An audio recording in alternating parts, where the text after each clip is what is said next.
Hi hello నమస్తే welcome to Bhargavi cooking channel.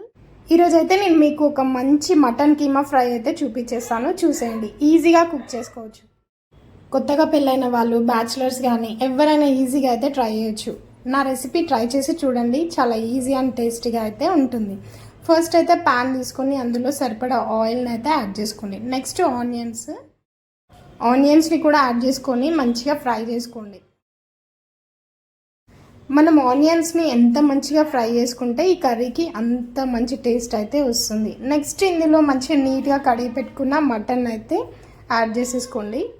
మటన్ని add చేసుకున్న తర్వాతకి ఒక 5 minutes మనం బాగా ఫ్రై చేసుకోవాలి. ఎందుకంటే ఫ్రై చేసే దాంట్లోనే మనకి టేస్ట్ అనేది ఎన్హాన్స్ అవుతుంది. మటన్ పచ్చివాసన పోయేంత వరకు ఫ్రై చేసుకోవాలి.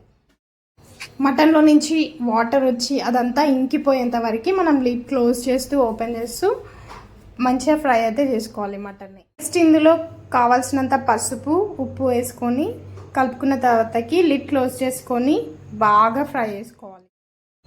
బాగా ఫ్రై అయిపోయిన తర్వాతకి అప్పటిదప్పుడే ఫ్రెష్గా దంచి పెట్టుకున్న అల్లం వెల్లుల్లి పేస్ట్, ఇది మనము పాతది స్టోర్ చేసుకున్న అల్లం పేస్ట్ కాకుండా అప్పటిదప్పుడే దంచి వేసుకుంటే టేస్ట్ ఇంకా బాగుంటుంది. కావాల్సినంత కారం వేసుకొని కొత్తిమీరతో సర్వ్ చేసుకుంటే, మీరు ఈ రెసిపీలో గమనించినట్లయితే నేను ఎట్లాంటి మసాలాను అయితే యాడ్ చేయలేదు. సింపుల్ అండ్ టేస్టీగా అయితే క్విక్గా అయితే అయిపోతుంది. ఒకసారి అయితే మీరు కూడా మీ ఇంట్లో అయితే ట్రై చేసి ఎలా వచ్చిందో కామెంట్ బాక్స్లో తెలియజేయండి. If you like this video, please like, share and subscribe to my channel and thank you for watching. Bye bye, see you.